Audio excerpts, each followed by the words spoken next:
FPC সকলৰ সহযোগত আমি যদি ক্লাষ্টাৰ ব্যৱস্থাৰে দ্বিতীয়টো খেতি হাতত লওঁ তেতিয়াও আমি যথেষ্ট উপকৃত হ'ব পাৰিম। আনহাতে কৃষি উদ্যান শস্য যেনে কলা চাউল, ৰঙা চাউল, বেঙুনীয়া চাউল, জহা চাউল আদিৰ লগতে অসমৰ নেমু, তেজপুৰৰ লেচু, কাৰ্বি আলঙৰ আদা, বিভিন্ন প্ৰজাতিৰ কল, বিভিন্ন প্ৰজাতিৰ জলকীয়া, অৰ্কিড আদিও আজি বিশ্বৰ দৃষ্টি আকৰ্ষণ কৰিবলৈ সক্ষম হৈছে। हेलो दोस्तों, नमस्कार खोलो भाई, welcome back to my YouTube channel. प्रिय दर्शकों, फिर से मैं मेरे चैनल पे आप लोगों को स्वागत करता हूँ। आशा करता हूँ आप लोग सब ठीक है, मैं भी ठीक हूँ। आज मैं आप लोगों को हमारा नॉर्थ ईस्ट असम में जो भी आदमी असम इंटरनेशनल एग्री हॉर्टिस शो जो हुआ था, इसको मैं आज आप लोगों को दिखाने जा रहा हूँ। और यह हमारे सिरंग डिस्ट्रिक्ट का ये माइनो है DO सर और ADO है, और यह मैं भी हूँ। वो मेरा डिस्ट्रिक्ट का 2 सब डिस्ट्रिक्ट का स्टाफ से और किसान भाइयों है। यह आप लोग देख सकते हैं ये स्क्रीन पे, यह विदेश से आया हुआ कोई माइनो मेहमान है जो मलेशिया से है, और थाईलैंड से भी है, बांग्लादेश से भी है, और भूटान से भी है। ऐसे कोई माइनो गिनो व्यक्ति हुआ आया है, भाग लिया है। और यह अपना जो भी देश का जो भी प्रोडक्ट्स है, एग्री और हॉर्टिकल्चर सेक्टर का जो भी प्रोडक्ट्स है, उसको इंटरनेशनल यानी अंतर्राष्ट्रीय दरबार में बिजनेस रूप से आगे बढ़ ले जाने के लिए और एक्सपोर्ट इंपोर्ट बढ़ाने के लिए वो लोग आया है। इन प्रोग्राम में हमारा माननीय CM साहब डॉक्टर हिमंत बिश्व शर्मा सर ने हमारा स्टेट का प्रोग्रेसिव फार्मर है, प्रगतिशील जो किसान भाइयों है, उन लोगों को सम्मान के साथ आज अपने हाथों से वो सर्टिफिकेट के साथ साथ प्राइज भी दिया गया है। तो आप लोग अभी देख सकते हैं CM साहब को स्वागत में पूरा जुटी है। वहाँ देखिए पूरा लोगों ने पूरा लाइन लगा लिया है CM सर को स्वागत में। और पहले वाले CM सर ने एग्जीबिशन एंड कंपटीशन हॉल का उद्घाटन करने जा रहे हैं। इसके बाद इंटरनेशनल पेविलियन का उद्घाटन करेंगे। इसके बाद मुख्य मंच पर आएगी।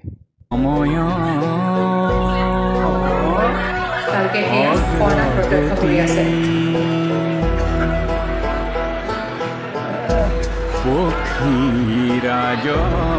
তুথি যাও মই নতুন দিগন্তলৈ হাঁহি মুখে হাঁহি মুখে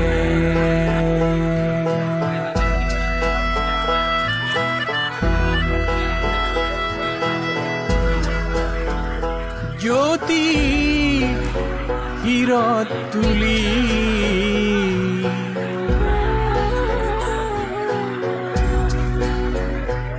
আহে দিন বাজে বিন নিরাবিহীন, আহে দিন বাজে বিন নিরাবিহীন, নাই আক্ষেপ কোনো পোৱানো পোৱা সন্মুখত পোহৰ জ্বলন্ত জোৱাৰ।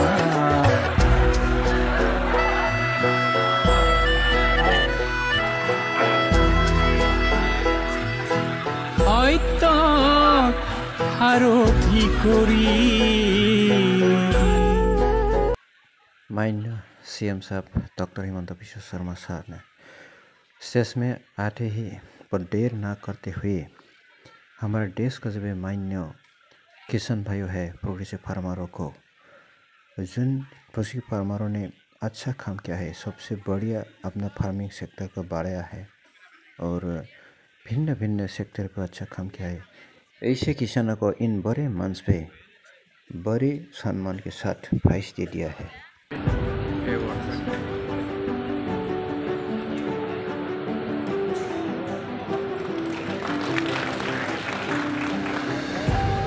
ধন্যবাদ। এইবাৰ কৃষি খণ্ডৰ বাবে দৰং জিলাৰ শ্ৰী গোবিন্দ ডেকা কাপাৰ গেংগুলৈ অনুৰোধ জনাইছোঁ।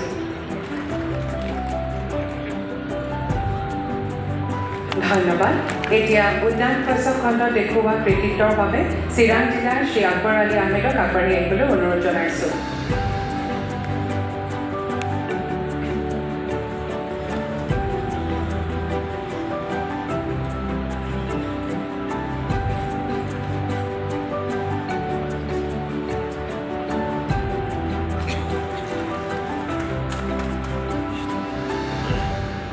ধন্যবাদ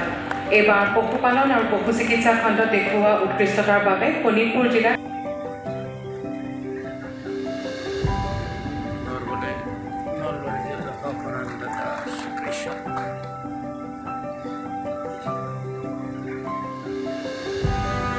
ধন্যবাদ এইবাৰো মীন খণ্ডৰ বাবে বাক্সা জিলাৰ শ্ৰী বদন নাৰ্জাৰীক আগবাঢ়ি যাবলৈ অনুৰোধ জনাইছোঁ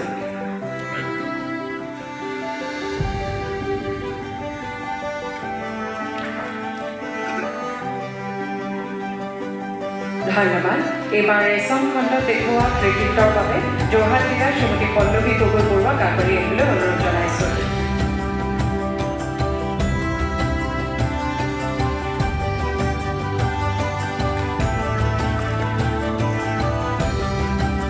ধন্যবাদ এতিয়া আমি আগবাঢ়িছোঁ আন এটি বিশেষ বঁটা প্ৰদানলৈ কেন্দ্ৰীয় চৰকাৰৰ বিশেষ আঁচনি উত্তৰ পূব ভাৰতৰ বাবে জৈৱিক মূল্য শৃংখল অভিযানৰ অধীনত গঠন কৰা হৈছিল মৰিগাঁও জিলাৰ আমলিঘাট বানানা প্ৰডিউচাৰ কোম্পানী বৰ্তমান নীতি আয়োগে এই কোম্পানীটোকে best practice farmers producer company of the north east হিচাপে পুৰস্কৃত কৰিবলৈ ঠিক কৰিছে এই বঁটা গ্ৰহণ কৰিছে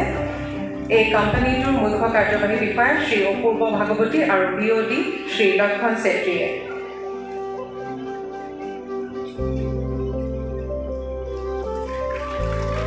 ধন্যবাদ মহোদয় এতিয়া আমাৰ আজিৰ অনুষ্ঠানৰ মুখ্য অতিথি অসমৰ মাননীয় মুখ্যমন্ত্ৰী ডক্টৰ হিমন্ত বিশ্ব শৰ্মাদেৱক তেখেতৰ বহুমূলীয়া ভাষণ প্ৰদান কৰিবলৈ বিনম্ৰ অনুৰোধ জনাইছোঁ আমাৰ মন্ত্ৰীসভাৰ সতীৰ্থ শ্ৰী কেশৱ মহন্ত ডাঙৰীয়া জয়ন্ত মল্ল বৰুৱা ডাঙৰীয়া সঞ্জয় কিষাণ ডাঙৰীয়া সাংসদ কুইন ওজা ডাঙৰীয়ানী অসম চিড কৰ্পোৰেশ্যন লিমিটেডৰ অধ্যক্ষ প্ৰবীণ হাজৰিকা ডাঙৰীয়া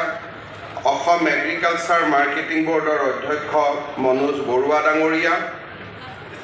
distinguished high commissioners ambassadors from Malaysia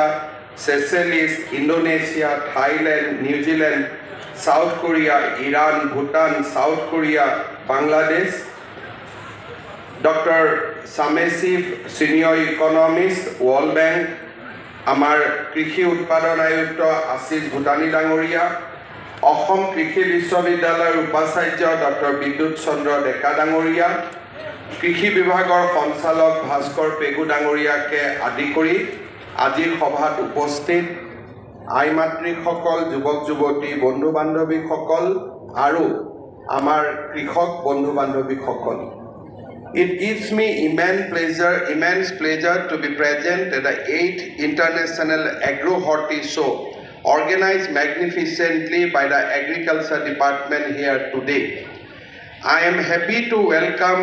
the delegates, more particularly Excellency Ambassadors, High Commissioners from Malaysia, Indonesia, Thailand, Bangladesh, Bhutan, Iran, South Korea, Seychelles, Serbia and New Zealand who have kindly joined us at this event. ইতিমধ্যে অসম চৰকাৰৰ কৃষি মন্ত্ৰী ধান কিনাৰ ব্যৱস্থা আৰম্ভ কৰিছিলে আৰু আমি দেখা পাইছোঁ যে যোৱা বছৰ আমি ৬২,০০০ কৃষকৰ পৰা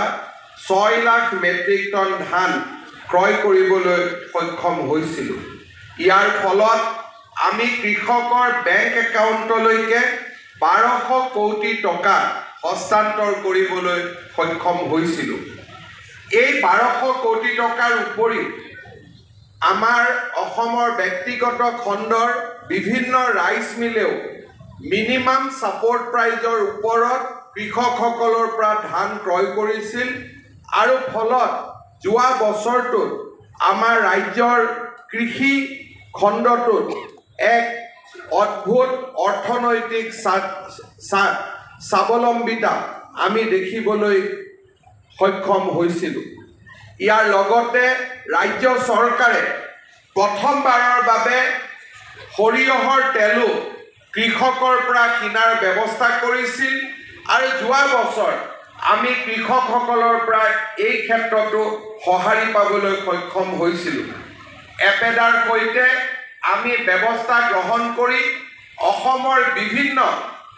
হৰ্টিকালচাৰৰ সামগ্ৰীসমূহ দেশৰ বাহিৰলৈ ৰপ্তানি কৰাৰো ব্যৱস্থা হাতত লৈছিলোঁ ইয়াৰ উপৰিও ৰাজ্যৰ কৃষকসকলে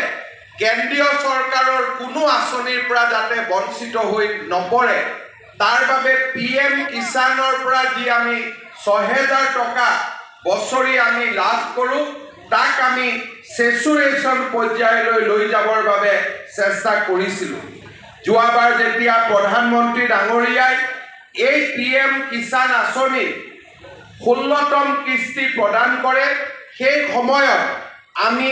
প্ৰায় ১০ লাখতকৈ ওপৰত কৃষকক এই PM কিষাণ আঁচনিৰ ধন যাতে লাভ কৰিব পাৰে তাৰ বাবে আমি ব্যৱস্থা ল'বলৈ আমি সক্ষম হৈছিলোঁ। ইয়াৰ উপৰিও আমাৰ ৰাজ্যত মিলেট মিছন, আমাৰ ৰাজ্যত ফডাৰ মিছনকে আদি কৰি যিসমূহ খেতিৰ জৰিয়তে কৃষকে সৰ্বাধিক পুঁজি আহৰণ কৰিব পাৰে তেনেকুৱা কৃষিৰ ওপৰতো আমি গুৰুত্ব আৰোপ কৰি আহিছোঁ। সমান্তৰালভাৱে ৰাজ্যৰ মীন খণ্ড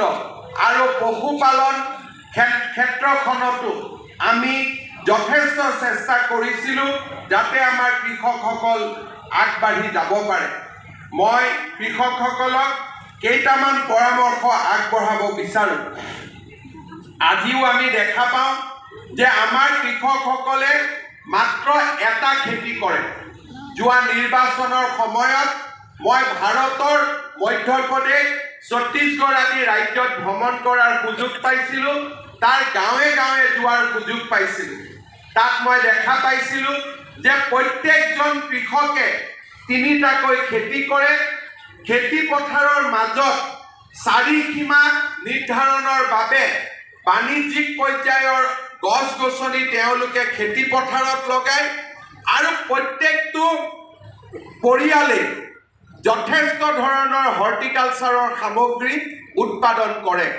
কিন্তু ইয়াৰ বিপৰীতে আমাৰ ৰাজ্যখনত এতিয়াও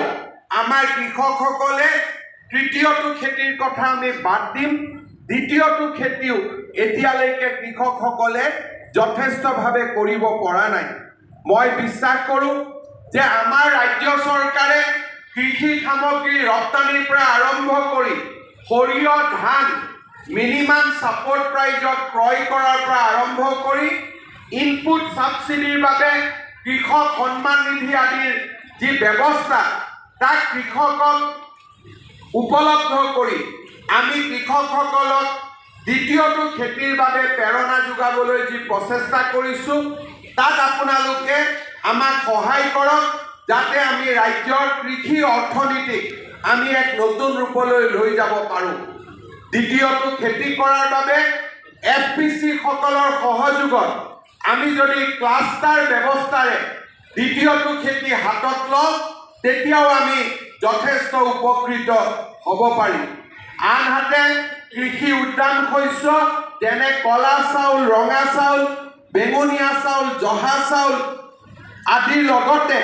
অসমৰ নেমু, তেজপুৰৰ লেচু, কাৰ্বি আংলঙৰ আদা, বিভিন্ন প্ৰজাতিৰ কল, বিভিন্ন প্ৰজাতিৰ জলকীয়া, অৰ্কিড আদিও আজি বিশ্বৰ দৃষ্টি আকৰ্ষণ কৰিবলৈ সক্ষম হৈছে। এই ক্ষেত্ৰত আমি যদি আগুৱাই যাব পাৰোঁ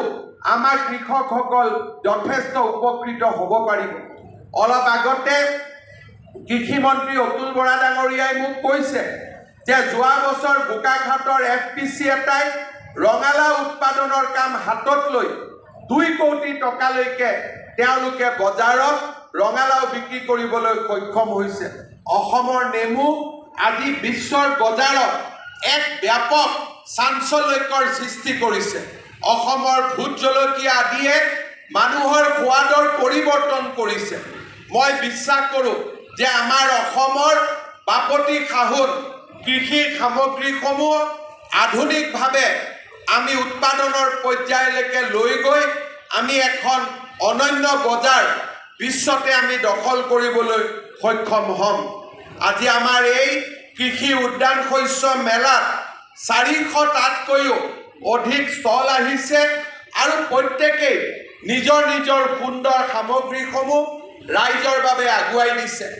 মাছৰুমৰ কেইবাটাও ভেৰাইটি আৰু অসমৰ নেমু, অসমৰ চাউল, আদি বিভিন্ন সুন্দৰ সামগ্ৰী আজি আমাৰ মাজত ইয়াত ডেমনষ্ট্ৰেশ্যনৰ বাবে লৈ অহা হৈছে মই কৃষকসকলক অনুৰোধ কৰিম সকলোৱে যাতে 400 ষ্টল নগলেও অন্তত প্ৰত্যেকজনে যাতে 100টাকৈ ষ্টললৈকে গৈ নতুন নতুন খেতিৰ আমি কি ধৰণৰ জ্ঞান আহৰণ কৰিব পাৰোঁ তাৰ বাবে আমি নিশ্চয় প্ৰচেষ্টা কৰিম পুনৰ এবাৰ অসম চৰকাৰৰ কৃষি বিভাগক এই ইণ্টাৰনেশ্যনেল এগ্ৰি হৰ্টিকালচাৰ শ্ব'ৰ বাবে মই ধন্যবাদ আৰু কৃতজ্ঞতা জ্ঞাপন কৰিছোঁ গোৱালপাৰা জিলাৰ দৰংগিৰি কলৰ খেতিৰ বাবে জগত বিখ্যাত আজি গোৱালপাৰা জিলাৰ দৰংগিৰিটো প্ৰায় 14 কোটি টকা ব্যয়েৰে অসম চৰকাৰৰ কৃষি বিভাগে নিৰ্মাণ কৰিবলগীয়া সুন্দৰ বজাৰ গৃহটোৰো আজি আমি ইয়াৰ পৰাই আভাসীয়ভাৱে আমি আধাৰশিলা স্থাপন কৰিছোঁ মই গোৱালপাৰা জিলাৰ ৰাইজক বিশেষকৈ দৰংগিৰি ৰাইজক অভিনন্দন জনাইছোঁ আৰু মই বিশ্বাস কৰোঁ যে কৃষি বিভাগে নিৰ্দিষ্ট সময়ৰ ভিতৰতে এই প্ৰকল্পৰ সমাপন কৰি আমাৰ কৃষকসকলক উপকৃত কৰিব অসম বীজ নিগমৰ নতুন কাৰ্যালয় পশুপালন বিভাগ আৰু মীন বিভাগক মই আহ্বান জনাম যে অসমৰ পৰা আমি ৰপ্তানি কৰা এটা পৰ্যায় অসমত যাতে আমি কোনো সামগ্ৰী আমদানি কৰিব নালাগে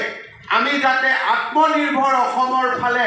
আগবাঢ়ি যাব পাৰোঁ তাৰ বাবে আমি বিশেষ ব্যৱস্থা হাতত ল'ব লাগে আজি যদি আমি মীন খণ্ডৰ ফালে চাওঁ মাছ উৎপাদনত আমি স্বাৱলম্বী হৈছোঁ কিন্তু মাছৰ বাবে প্ৰয়োজনীয় খাদ্য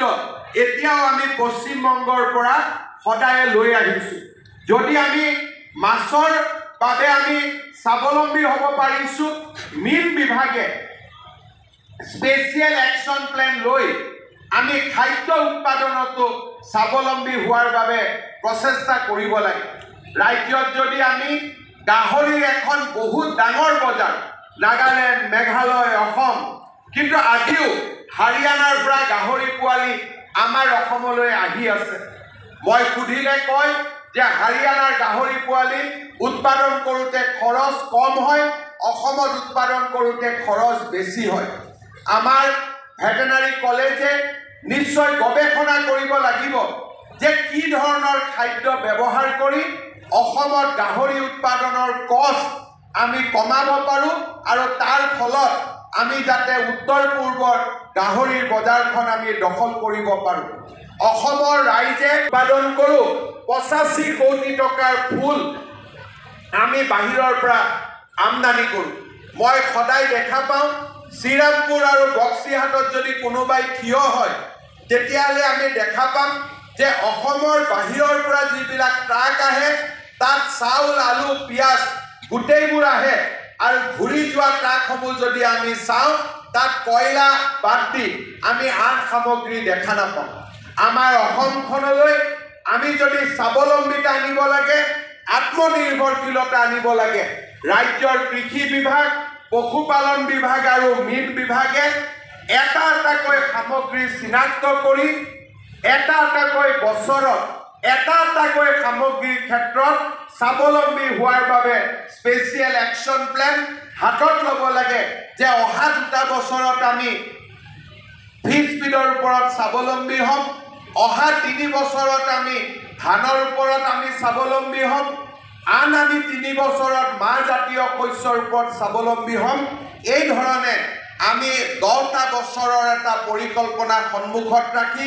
অসমক স্বাৱলম্বিতাৰ পথলৈ আমি আগুৱাই লৈ যাব লাগে আজি আমাৰ সৰিয়হৰ এটা বিশাল আমাৰ এখন বজাৰ আছে মাজুলী যি ধৰণে সৰিয়হৰ উৎপাদন কৰা হৈছে জিলা প্ৰশাসনে সৰিয়হৰ ব্ৰেণ্ডিং কৰিছে ঠিক সেই ধৰণে অসমৰ সকলো FPCয়ে লগ লাগি এটা যদি কমন নামেৰে আমি অসমৰ সৰিয়হ বজাৰত আমি উলিয়াব পাৰোঁ প্ৰচেছ কৰি তেল হিচাপে যদি আমি উলিয়াব পাৰোঁ আমাৰ কৃষকসকলে যথেষ্ট উপকৃত হ'ব পাৰিব আৰু মই ভাবোঁ সেই ধৰণে মাছৰুম আদিৰ ক্ষেত্ৰতো আমি বিশ্বত আজি যিটো মাছৰুমৰ সমাদৰ সেই ধৰণৰ বজাৰখন আমি দখল কৰিব পাৰোঁ আজি অসমৰ মৌ আমি বাহিৰলৈ পঠাইছোঁ, কিন্তু যিমান মৌ লাগে আমি উৎপাদন কৰিব পৰা নাই। আমাৰ অসমৰ প্ৰতি ঘৰ মানুহৰ ঘৰত মৌ উৎপাদন হ'ব পাৰে। পৰিয়ালত 100 টকা 200 টকা প্ৰত্যেকটো খেতিৰ পৰা অকণমান যদিও টকা আমি পৰিয়ালৰ অৰ্থনীতিলৈ লৈ আহিব পাৰোঁ, আমাৰ ল'ৰা ছোৱালীৰ শিক্ষাৰ দিশত, ল'ৰা ছোৱালীক ডাঙৰ মানুহ কৰাৰ ক্ষেত্ৰত এই ধন আমি ব্যৱহাৰ কৰিব পাৰিম।